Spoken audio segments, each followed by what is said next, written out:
Hi guys, we are filming today in little Miss Peachy's room here. We are in the Princess Peach room, aren't we? You say hi? No? This is going to be my what's in my hospital bag for baby number 4. Because you were number 3. Yeah. So Wyatt is downstairs sleeping and Adalia is going to help me here. She's got some toys and stuff to play with, and I'm sure she'll get into everything. Here. Talk to Daddy. No?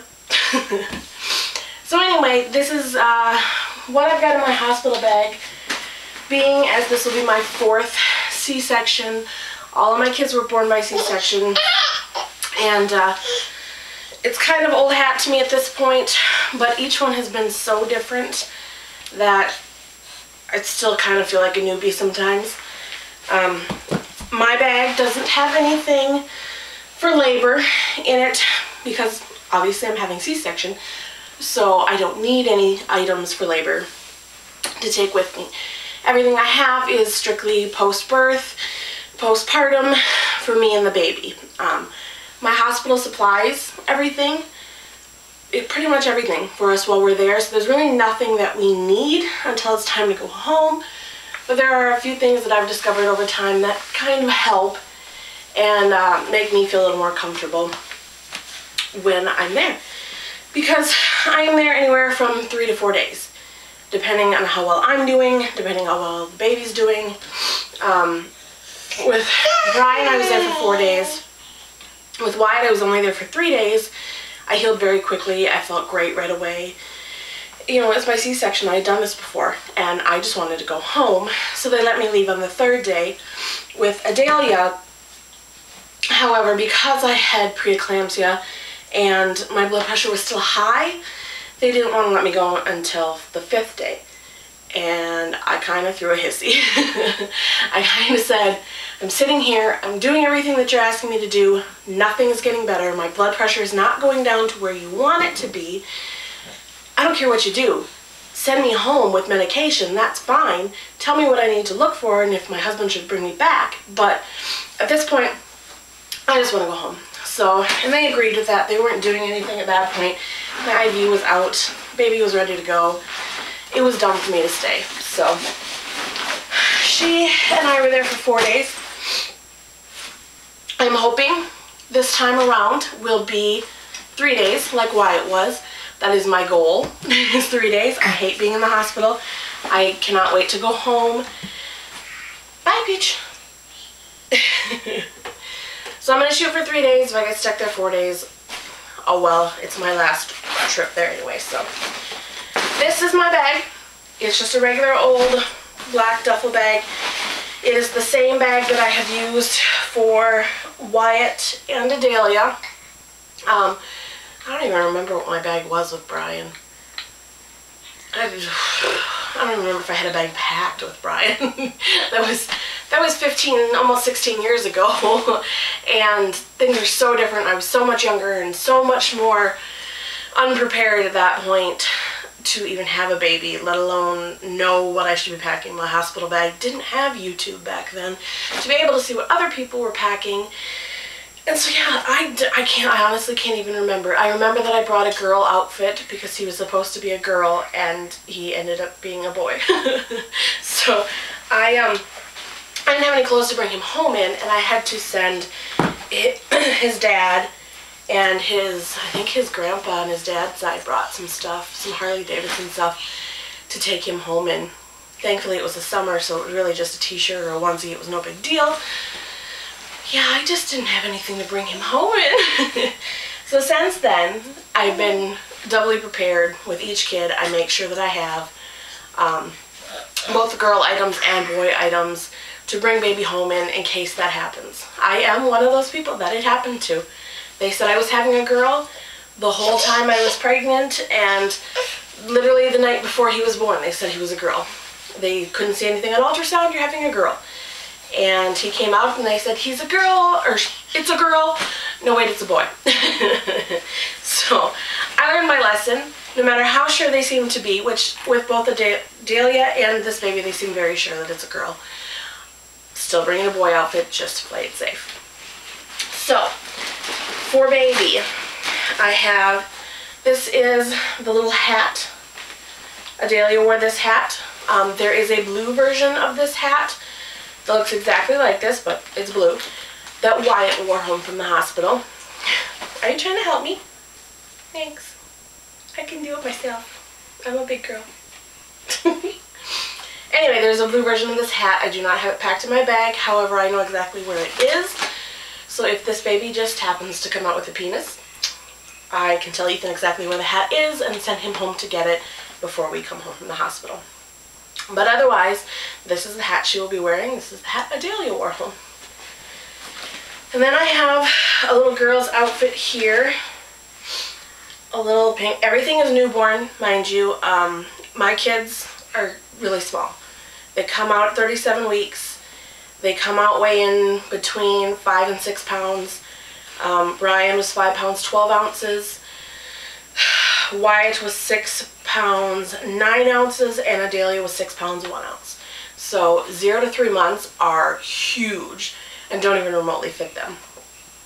And most newborn stuff fits up to 8 pounds anyway. So even if we somehow manage to make it to 39 weeks, which I never have before, but if we do, these clothes should still fit in general. And again, if they don't, I can send my husband home. I will have other things set aside and prepared that he can just go home, grab them, and bring them to the hospital. But otherwise I have newborn stuff, a nice little pink onesie here with flowers, and a little bird. Matching pants that have little fluffy, ruffly butts on it that have little flowers that match the shirt. And then there is a little cardigan that goes over the top of the onesie because it is, well, it's December now, but my C-section is scheduled for January 17th, so it is very, very cold. And this will help. It won't. It was really cold when she came home, but this will help at least add another layer of warmth. Because if you live in the Midwest like I do, you know, you layer. You layer. That's how you stay warm here. So we have layers, the short sleeve onesie, the pants, and this little pink cardigan to go over top. And of course the little hat. Now, on the off chance that again this baby, like the oldest of my children, comes out and surprise, I have a penis, I have boy stuff in here. I have, it's nothing fancy. I pulled this out of, we still have boy clothes from Wyatt. So I pulled a little newborn onesie. Like I said, nothing fancy, just a tan onesie. Do you like that? I don't think it'll fit you. No. And then I have a sleeper that again I pulled out. This was Wyatt's. It is just white and has little blue and yellow stars all over it. Wyatt wore it when he was a brand new little baby. Adalia even wore this. And there's pink little fuzzies on it. But anyway, Adalia wore this from time to time too, and it's just kind of one of those things that Annalise will wear it too. I don't care that it looks boyish. It's, thank you, I'll get to that. I'll get to that. But it's just a matter of, I like to pass things on. I have outfits that Brian wore as a baby, Wyatt wore as a baby, that she's now starting to fit into, and stuff that I will eventually put on Annalise too. But that is our boy outfit in the event that this baby comes out a boy. And again, I know where that blue hat is, and I can send Ethan home to get it and bring it to the hospital for him to wear if Annalise turns into a boy. I have 2 pairs of socks. One has little pink toes to go with all the lovely pink. I love pink. I am not one of those mothers that doesn't want pink or anything. I love the pink. Obviously, Adalia's room is pink. Annalise's room is purple. I love the girly colors. So there is a pair of pink-toed socks for a girl and a pair of just plain white socks in case the baby is a boy, and or if somebody poops themselves and makes a big old mess. I have extra outfits for taking home. Anyway, now this is what I used in the car seat with Adalia last year, because Adalia's birthday is in January. These kids, no matter what, will be less than a year apart. My C-section is scheduled for January 17th. I will go no farther than that. For sure, Annalise will be here by the 17th. Adelia's first birthday is January 21st. So, no matter what happens, I'm going to have a set of Irish twins. So, the nice thing is, everything that we had for Adelia will now transfer and work for Annalise, as long as she's a girl. Yeah. And these are the blankets that I used in the car seat. They are very thin, because you know that you can't have anything behind baby's back that is thick and padded that will affect the way that the car seat works and the straps work and make it unsafe for baby. However, again, this is very thin. This is the same thickness as, say, this particular sleeper. There's going to be no difference between if I were to put this sleeper on over this onesie or if I were to put this blanket on over a regular shirt. So this is what we used with Adelia. This worked perfectly during that newborn stage when it was really, really cold here. You tuck their little feet in here into this pouch and you pull this up to their chest, and there's a little thing here that comes across that Velcros on, and you tuck their little arms in, and then you Velcro their little arms in. So their arms are nice and tight and swaddled, and they have that extra layer of warmth. Again, we're in the Midwest, it's very cold here, and layers make a huge difference because things can come and go as we need. As we're outside, as we get into the car, wherever, in the store, things can come off. This doesn't completely come off. This doesn't make for a huge, big mess of how on earth am I going to get this baby bundled back in now that we're done with Walmart. There is a hole in the back here in the little leg part where the seat belt goes through, and so that you can button it in the crotch. Everything else does not go anywhere near the seat belt. Everything else kind of wraps around. This goes through the straps as if they were sleeves, wraps around baby, and everything hooks down here inside this pouch. So really the only part that is anywhere near the seat belt, which isn't near the seat belt, but it's behind their back, is this part. Everything else wraps around the seat belt and does not affect how the seat belt fits baby or the safety of the seat belt. I have these in various colors, pinks, purples, and various thicknesses. Like I said, this is the thickest one, but this is no thicker than a sweater that you would put on the baby to keep them warm anyway. And I have very, very thin ones that are more like t-shirt material that worked a little bit better in the spring. So this will go into Annalise's car seat. She will be putting a seatbelt on, and then it will be wrapped around the seatbelt. Perfect way to keep them warm and still keep them safe when they're in the car seat. I also have a muslin blanket with me.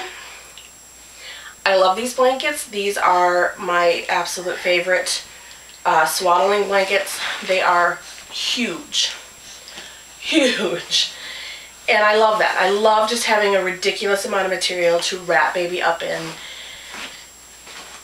I actually used one of these last night. Wyatt has had the flu, and I was curled up on the couch, and I grabbed one of these, and I covered myself with it. Despite being very thin material, it's actually quite warm. And doubled up in a car seat makes for a couple layers, and actually makes things pretty warm. They're very stretchy, and you can wrap them pretty tight around baby. Just tuck them in around them over the top of the seatbelt and everything. And it just works really well, and it keeps them warm. They're awesome for, I use them as burp cloths. I very frequently will have them up over my shoulder. That way if baby gets wild, which all my kids seem to. Brian wasn't bad, but the other two they spit up. She didn't stop spitting up till about 9 months. So they make wonderful clothing protectors. I try to keep these in my diaper bag too. Burp cloth. Awesome nursing cover. Because they're huge, they're lightweight, and if you double them up, they're warm. So I will have one of these there. Hi. You know what this is, don't you? I plan on using the blankets that the hospital provides up until we leave, and I'm not bringing a nursing cover with me this time. I brought one with me last time, and I never used it. It never left my bag. So I will bring this with. Hi.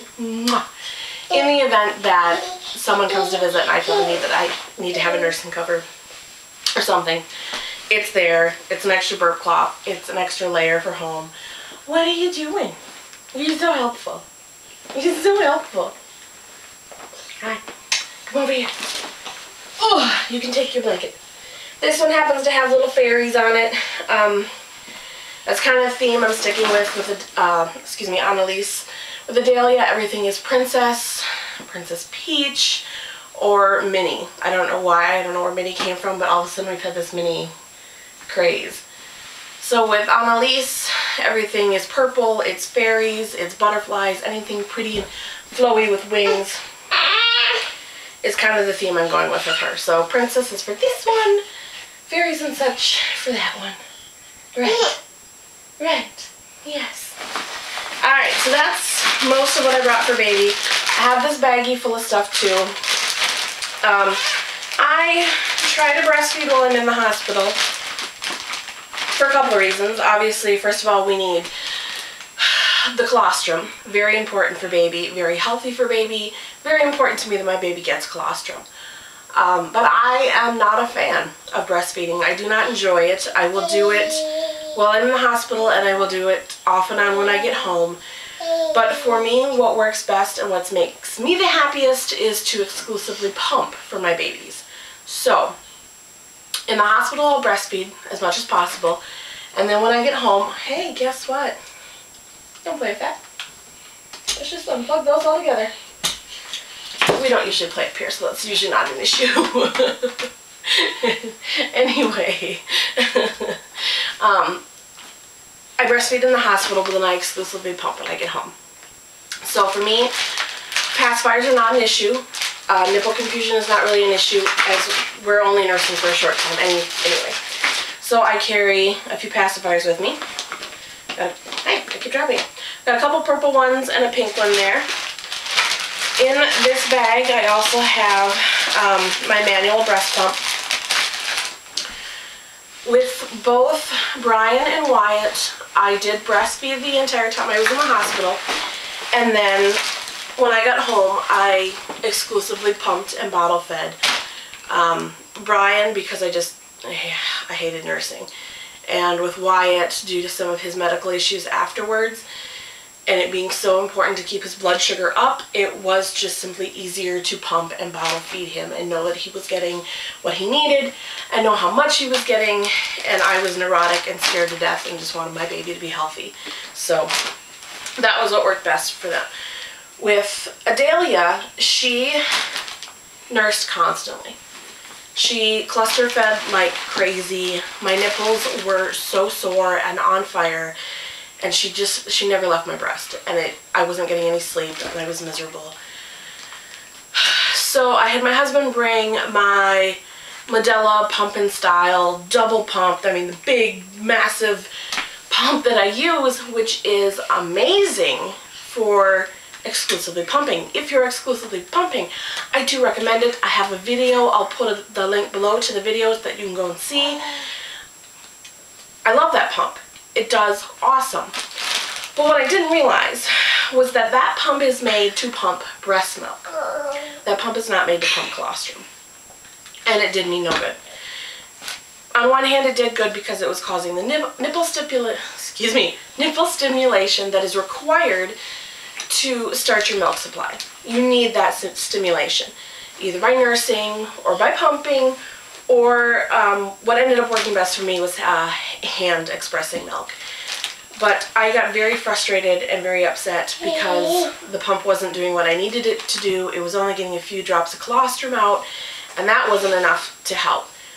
I found that manually expressing breast milk, colostrum worked best. I still got the nipple stimulation. I still got the colostrum, so I had something to give her to give me a break, and I did still nurse in between. I just needed it to be every other time she fed. I nursed, not every single time, because I was miserable, and it made for a very bad experience those first few days when you feel like, oh my god, it's going to explode, and my nipples are going to start on fire. Yes, it's a Nooker. We haven't used those in forever. So yeah, I'm bringing the manual pump with me. I don't know if I'll even use it. It may just be nothing more than, again, stimulation, just to help. But otherwise, I have a few of these various Medela little things. They actually gave me these little ones when I was in the hospital with her. So these were from the hospital. This is one I bought myself that I've used in the past.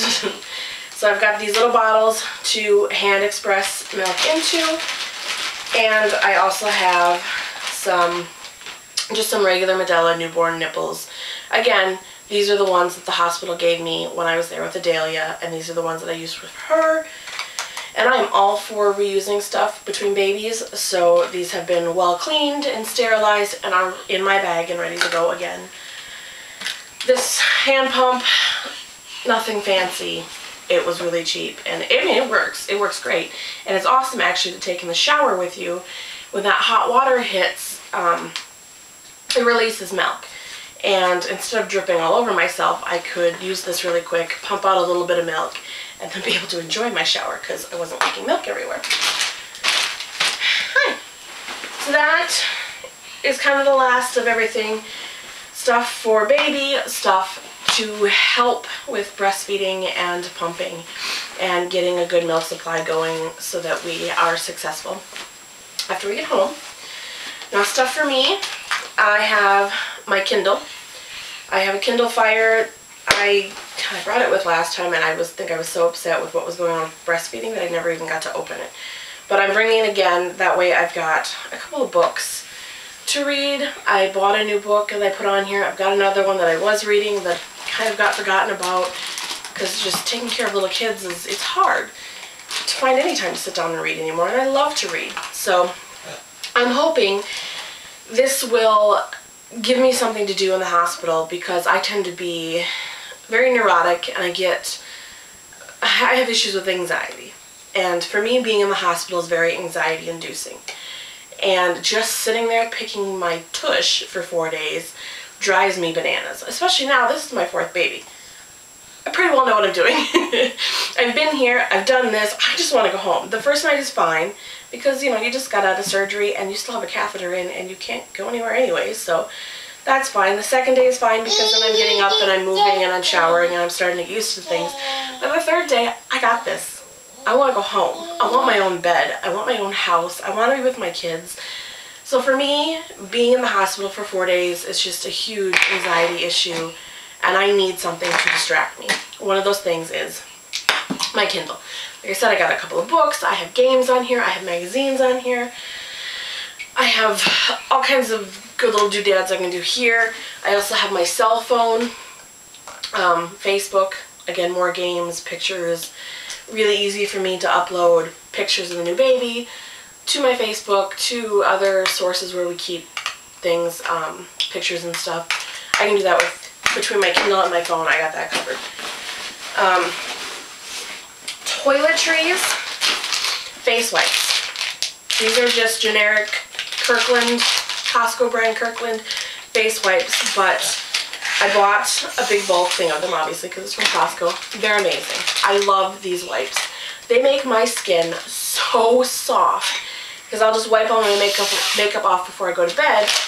These clean really well. My skin has never been more soft than it has been with this stuff. One thing I found, when you're kind of stuck in a hospital bed and you just feel icky after a while. I can't wait to get in the shower that second day just to wash everything off because you've had 8 million people touching you. You've been in an operating room, which while it is sterile, there's all kinds of stuff that they're rubbing on you to sterilize and tape and sticky stuff, and I feel gross.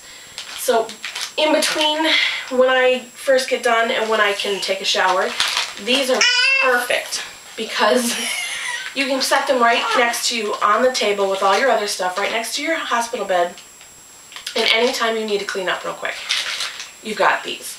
And they're fresh, and they're clean, and they smell good. I don't need that. Yeah, that is for those. Yeah, that works for those. We'll put some milk in there at some point. In a couple weeks, okay? Anyway, these are great. You know, you got sticky tape stuff. These will help wash that off. I just like them.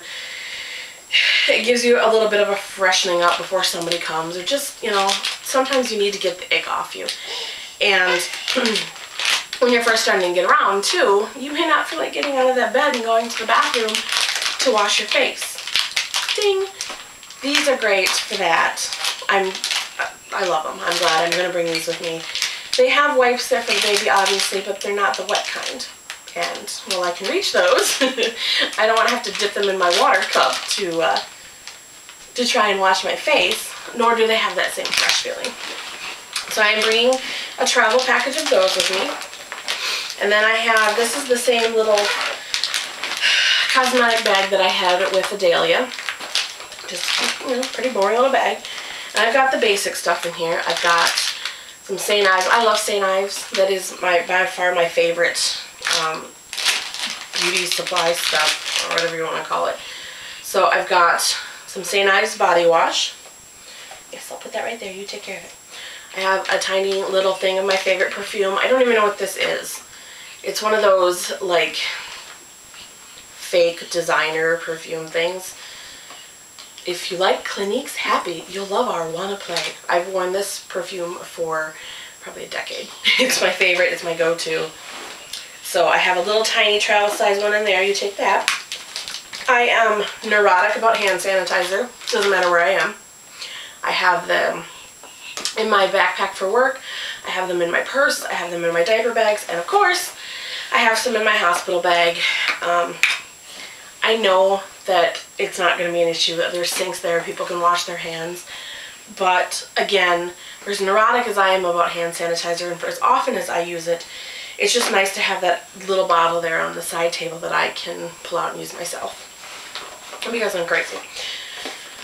Little thing of deodorant, little travel deodorant, a little travel thing of shampoo, a little Herbal Essence shampoo.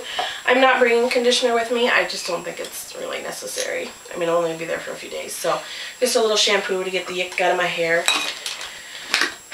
A little pot of chapstick. I am also just as neurotic about chapstick as I am about hand sanitizer and hand lotion. So there's one, let's see how many I actually have in here. There's one thing of lip balm. I've got toothbrush. I've got a hairbrush with enough hair ties to kill a small horse. Good Lord, didn't realize I had that many hair ties.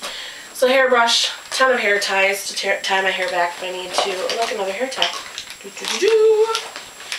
I have a tiny little travel thing of toothpaste. Look, another chapstick or lip, whatever. Yeah, another one. So I only have two in here. That's actually really good for me. That's shocking, actually. Again, St. Ives. This is one of my favorite lotions. The only other lotion that I like is Aveeno. But I have this one. This is actually the same one that I brought with me to the hospital when Adalia was born. And there's still some left, so I'm taking this with me. Again, super neurotic about moisturizing my skin and my lips. And so I need this there with me because I'll go bananas without some kind of lotion. Now, I don't much care to wear makeup at the hospital. I sometimes would like to put it on though, just before company comes to see the baby or to do any nice pictures. So I do have a very small little travel size tube of BB cream, a little